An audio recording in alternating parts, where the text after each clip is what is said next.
امیہ خاندان سے عمر بن عبدالعزیز.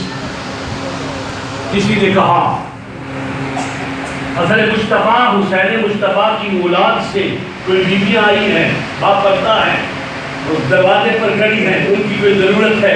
عمر بن عبدالعزیز ننگے پاؤں سے ان کے پاس چلے گئے، ننگے پاؤں سے ان کی حاجت کو پورا کیا، ضرورت کو پورا کیا. اور جب بھی کوئی شہزادہ یا شہزادی آ جاتی تو ہاتھ جوڑ کے یہ عرض کرتے تھے، اے شہزادی، اے شہزادے، میں نے تیری ضرورت کو پورا کر دیا ہے، آئندہ کبھی میرے دروازے پر نہ آنا، صرف لکھ کے بھیج دینا. عمر بن عبدالعزیز خود چل کے آپ کے دروازے پر آئے گا.